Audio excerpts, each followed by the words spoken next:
The opening series is about taking the guesswork out of where to go and what to do in a trials round. Everything you see is from solo queuing this weekend, so if you don't have a team to play with, these tips are geared towards solo plays. Just remember that going flawless isn't everything, so focus on playing better and being more consistent. Speaking of flawless, if that's something you've struggled with, there are now easier ways to get an adept weapon. There's a new trials passage called the Passage of Persistence, which allows you to get an adept weapon without needing to go flawless. You might actually find that you play better without the stress of possibly resetting your card. Also, some of you have asked for a donation link, so I've set up a Ko-Fi that you can find in the description. If you leave your name, I'll put it up in the next video. So the main thing I want to demonstrate with this video is that this map is very misunderstood. Just because you spawn outside and are facing this direction, you are not forced to participate in the shotgun, SMG, grenade spam mess that happens in this outside area, or the long-range sniper scout standoffs from spawn. The capture point can be in one of three areas: outside, center, or inside. Starting with the outside point, like I said, you don't need to run straight outside. Instead, let's explore some options where you can take an inside path to better control gunfights in mid, and then push outside.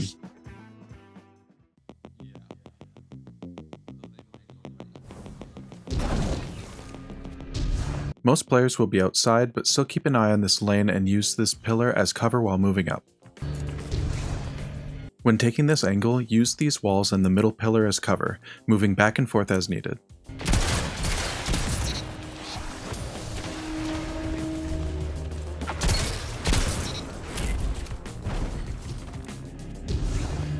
Around here, you'll get really good radar information, letting you know if anyone has gone inside for a flank or if you can fully focus outside. If no one else is inside and you get someone down, this is a good time to rejoin your team and clean up the rest of them.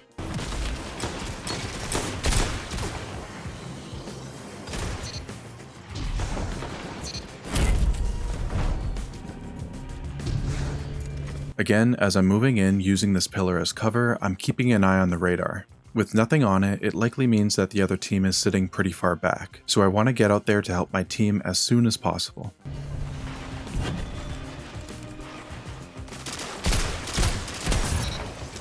While I don't recommend getting on top of this platform at the start of rounds because it's very open, it can be used in the middle of gunfights to get an unexpected high angle.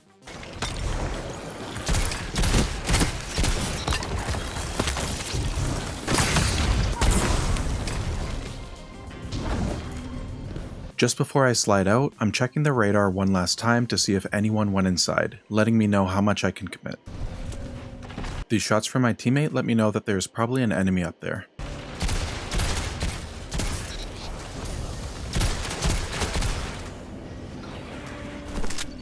As I'm holding this angle and using the stairs as cover from the outside lanes, I'm prepared to slide back into cover if I start taking hits.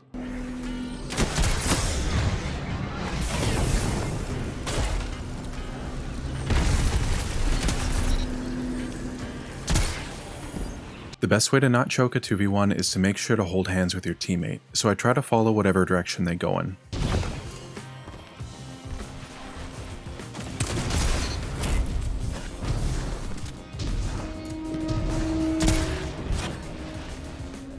Again, I'm hugging cover while holding this angle and preparing to move out of the way if I get overwhelmed. A basic mind game you can play while you wait to recover your health is to fake a rotation, then quickly come back to rejoin your team.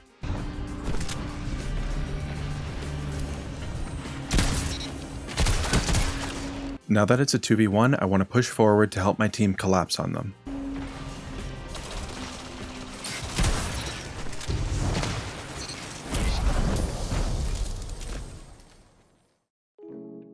The center point is going to play pretty similar to the outside point, as a lot of players still will choose to play outside, but you do need to be more aware of other players challenging you at mid and ways to reposition when that happens.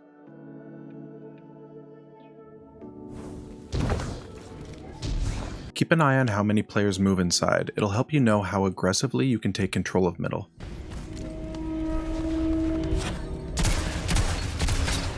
Frequently check the radar as you peek. You can see someone is trying to go for a flank on the right side.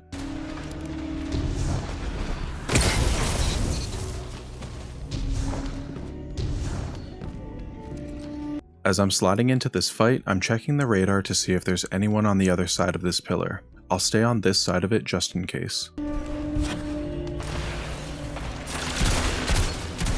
A quick check of the radar shows someone coming in from the right side, so I'm going to shift my attention there. Now that inside is clear, I'll move outside to rejoin my team.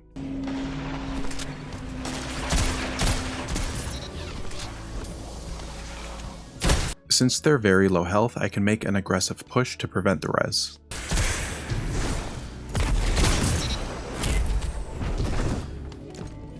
You're about to see two players go inside, and I'm the only one on my team. So to prevent myself from being collapsed on by the pillar, I'll move back to make some space and reposition.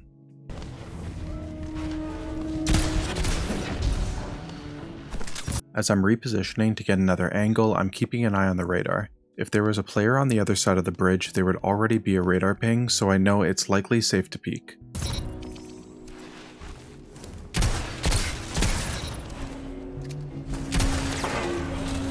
Right now, the last thing I want to do is chase the final player, so I'll take shots close to my team to keep them back.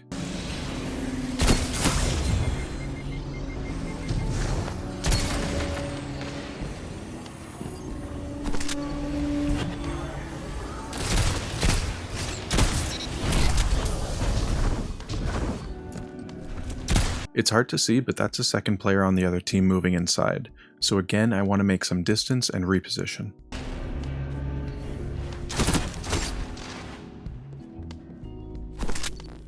Before I peek, I'll wait for my health to regen unless they start shooting at my team. Team shots take priority.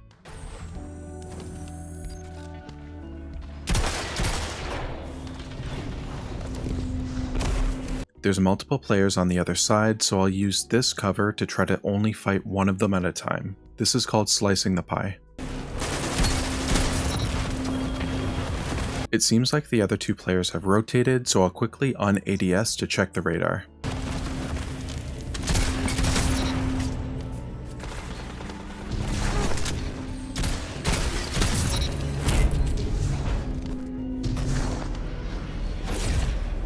I want to make sure to take this fight as close to cover as possible, but soon you'll see the rest of the other team rotating up the stairs. So when I take cover, I want to be aware of what angles they may appear from.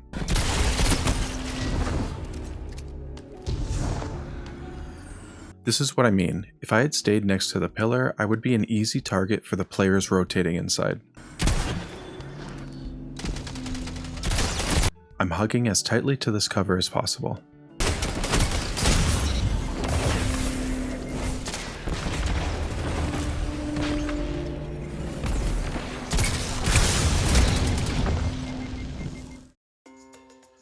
The inside is really tough to retake, so you're going to want to get in there and make use of this platform as cover. There are also really quick flanking lanes, so watching your radar is going to be very important. Let's see what that looks like. Even with the special changes, it's still important to watch out for snipers and move across as quickly as possible.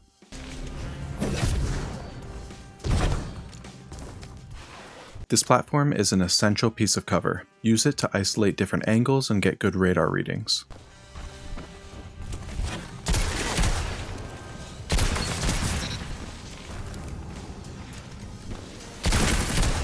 You can hug this wall if you take too much damage to make yourself harder to hit. Watch the radar for players up on bridge.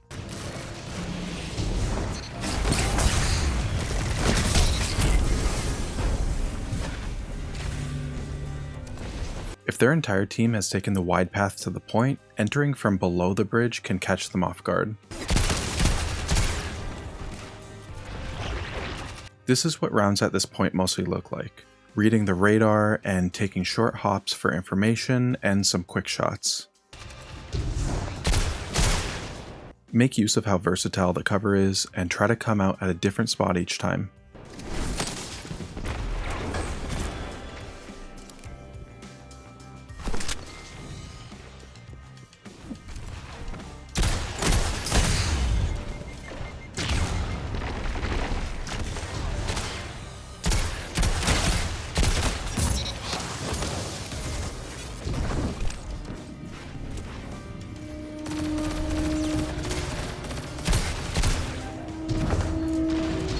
If the other team has fully committed to this hallway, a flank through the middle can catch them while they're focused on the point.